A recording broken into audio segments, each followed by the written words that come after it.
catching us on day 5 of Speed Week, which is a bit of an unexpected curveball for a top speed tune, which is the engine swap GT350R from 2015 or 2016, I believe.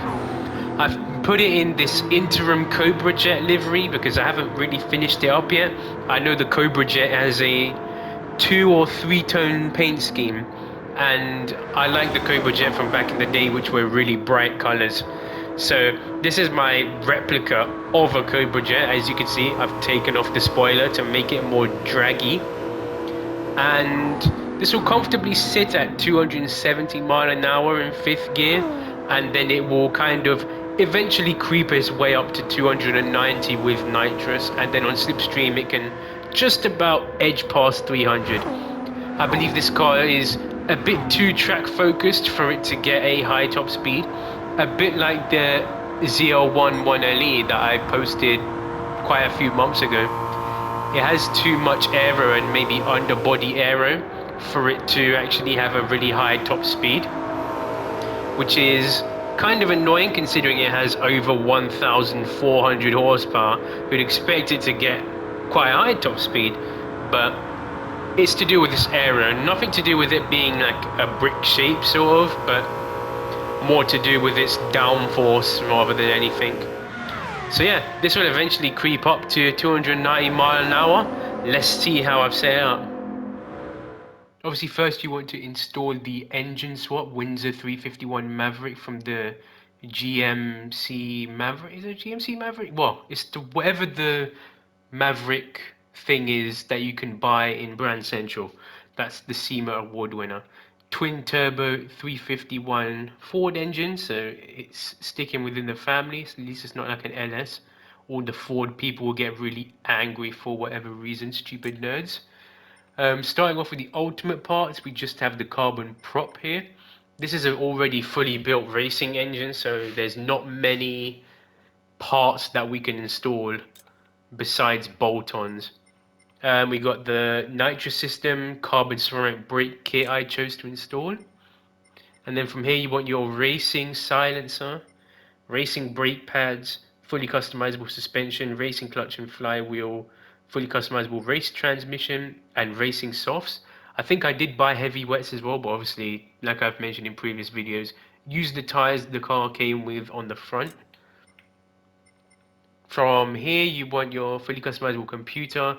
I think it came with a semi-racing silence, so I didn't install that, so it comes with that. Install the racing one instead. High RPM turbo, the only set of turbos you can fit on this car. Unfortunately you can't fit ultra high because then you'd get more power, and more power is obviously more better all the time. You want your fully customizable LSD, weight stage 3 and increased body rigidity. Then from semi-racing, no, club sport, you want your weight stage 2 and then your power restrictor and ballast if you want. And then from here it's just weight stage 1 and stock tires, which is sports hards. So we'll go over to the tune and see what I've done there.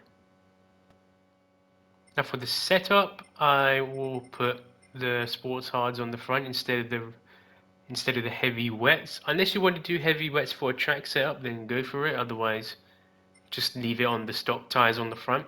Racing softs on the back. Fully customizable suspension. 75 on the front, 95 on the back. I think that's the lowest it can go. Anti-roll on 10. Compression on 35 on the front, 30 at the back. Expansion on 45 on the front, 40 on the back.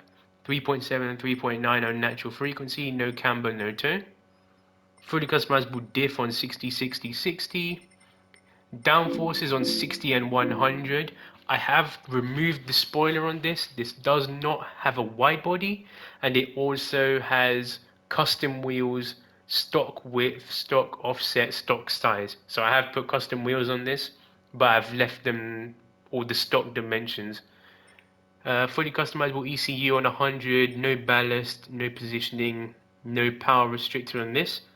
Transmission, auto set to 550, and then manually adjust the gears from here. 2.495 for gear 1, 1.570 for second, 1.030 for third, 0.735 for fourth, 0.545 for 5th, and 0.5 for 6th, with a final drive of 3.73, which seems to be a common gear ratio amongst the drag community. 3.73 Ford rear gear ratio. So they've done it on their performance cars as well. Nitrous set to 50 as always, and then here are all the parts that have been installed. Obviously not that many because it's a like racing engine, almost a bit like the BRZ and the Chiron that have been done previously. But luckily for a lot of people, there are only two vehicles in this set of 7 top speed tunes that are engine swapped. The rest are not engine swapped and are more obtainable for the majority of people. Obviously, one of the cars was an invite. I don't think the Chiron's an invite, but I think the Enzo is an invite, which is irritating. But as soon as you get an invite, make sure you buy on those cars straight away. More important than anything in Brand Central because they'll rotate around. I think invitations are probably rarer these days than just a rotation on a car that you need from Brand Central. So that's it for day 5, approaching the weekend. So the weekend build involves some weekend cars, some classic 90s weekend cars, which I will leave you to figure out unless you've seen the community post. You didn't hear anything. So see you on day 6 of Speed Week. As obviously, like, comment, subscribe, make sure you turn on post notifications so you know when I upload. After Speed Week, it'll be every Monday, Wednesday, and Friday. Back to the normal schedule. I'll try and post some random Gran Turismo video on Monday, engine swap on Wednesday, some sort of tune on Friday. That's my schedule I'm going with, and that's my schedule I'm going to try and go with for, well, until me or this channel dies, whichever comes first. So see you in the next video for day 6.